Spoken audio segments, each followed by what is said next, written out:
হচ্ছে না? হ্যাঁ। ধরো আমাদের ভালো কথা। বিসমিল্লাহির রহমানির রহিম। ডাক্তার সঙ্গে হরি দরবার শরীফ। আল্লাহ তাআলা তার পাক কোরআনের নির্দেশ দিলেন, আকিমুস সালাত ওয়াতু যাকাত, নামাজ কায়েম করো, অর্থাৎ নামাজকে প্রতিষ্ঠা করো। প্রতিষ্ঠা মানে নামাজ কায়েম করা আর নামাজ পড়া, দুটা কথা কিন্তু হলো, তাই না? ও করবে আর হ্যাঁ। হ্যাঁ। নামাজ পড়া এক জিনিস আর কায়েম করা এক জিনিস, কায়েম করা একই না। পড়লে কিন্তু নামাজ কায়েম হয় না। কায়েম শব্দের অর্থ হলো কি, নিজেকে প্রতিষ্ঠা করা, নিজেকে প্রতিষ্ঠা করা, নিজের মধ্যে নামাজকে ওজা, তাহলে নিজেই নিজেই কিন্তু নামাজটা প্রতিষ্ঠা মানে নিজেই স্বয়ং সম্পূর্ণ হওয়া। আমি নিজে যদি স্বয়ং সম্পূর্ণ না হই, তাহলে আমার মধ্যে প্রতিষ্ঠা হলো না। এই জন্য করছে আকিমুস সালাত, নামাজ, আকিমুস সালাত, নামাজকে তুমি কায়েম করো।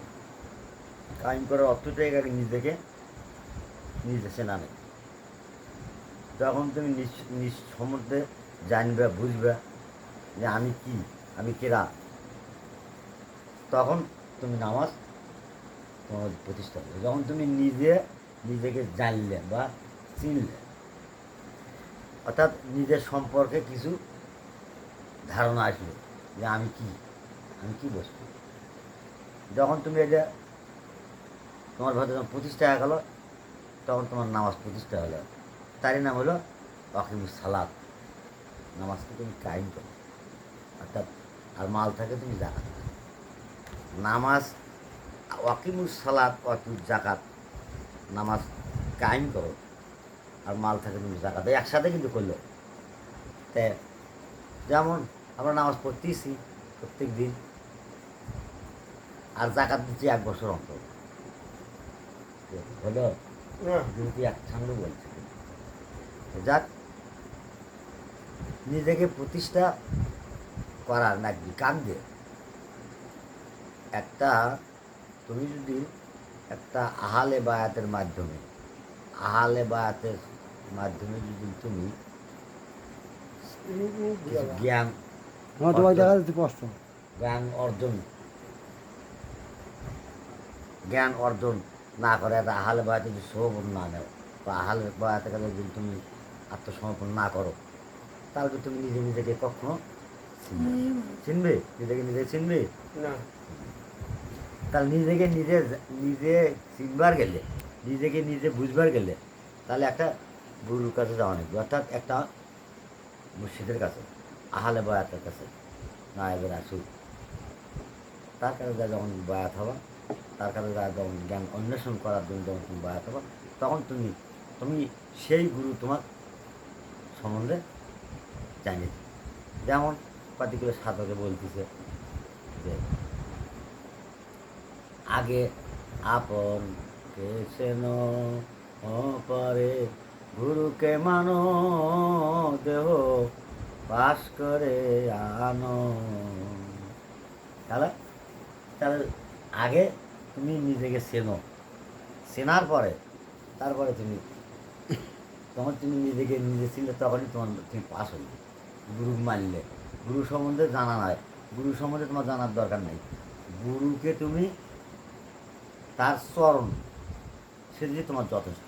কিন্তু তুমি যখনই নিজেকে নিজে চিনবে, তখন তুমি গুরুর চরণে কিছু ভক্তি দিলে বা গুরুর আদেশ নিষেধ এটা তুমি বুঝবে, না হলে কিন্তু তুমি বুঝবে না। কৃষক যে আমি গুরুর স্বর্ণপতি হইনি, গুরুর হাত ধরিনি, মুর্শিদ ধরিনি, আলে বায়াতে মানিনি, তোমার কাছে নামাজের কোনো প্রশ্নই আসে না। কারণ তুমি তুমি নিজেকে নিজে জানলে না, নিজেকে সম্পর্কে বুঝলে না, যে এতক্ষণ পর্যন্ত তুমি না বুঝে এতক্ষণ পর্যন্ত কোনো প্রকার কোনো ইবাদত তোমার দরবারে, আল্লাহর দরবার করবে হবে। যেমন করছে লোহারে বা নাইলো কাঞ্চা সোনা, গুরু পরশমণি রে লোহা রে বানাইলো কাঞ্চা সোনা। ওই আমার গুরু অমূল্য রতন রে লোহা রে বানাইলো কাঞ্চা সোনা। তার কারণ হলো কি, গুরু পরশমণি, গুরু পরশমণি মানে গুরুর স্বর্ণগতি যখনই তুমি হবা, গুরু পরশ যখন তুমি নিবা, গুরুর পরশ পালি তোমার এই দেহটা কী হলো প্রতিষ্ঠা।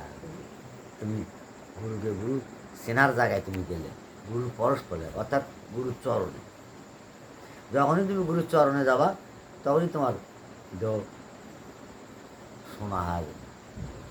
গুরু বুঝলি, গুরু বুঝলি দেহ সোনা, গুরু বুঝলি দেহ সোনা হয়, মানে দেহ প্রতিষ্ঠা হয় না। তখন তুমি নামাজ পড়বা না আমল করবে, যেটাই করবে সেটাই আল্লাহর দরবারে কবুল হবে। যতক্ষণ পর্যন্ত তুমি গুরুকে, তোমার গুরুকে পরশ না নিছো, গুরুর চরণ না নিছো, গুরু সম্পর্কে তুমি না জানো, নিজের সম্পর্কে যতক্ষণ পর্যন্ত না জানো, গুরুর কাছে তুমি বসুন, গুরুর কাছে বসে তার আদেশ নিষেধ যে কথাগুলো বলে সেই কথাগুলো গুরুর স্বর্ণগতি করা লাগবে, সেই কথাগুলো মনে থাকা লাগবে। আবার গুরুর চরণ, চরণে, গুরুর চরণে যখনই তুমি যাওয়া তখনই তোমার কী হলো, তোমার এই পরশ, গুরু এদের হলো গুরু পরশটা, এটা হলো তোমার গুরু চরণে গেলি তোমার পরশ, চরণে গেলি। কিন্তু সে চরণে যে আমি যাব, সে চরণে যাওয়ার তো সে বস্তু আমার মধ্যে থাকা নাকি। ভক্তি, ভক্তি কি? ভক্তি মানে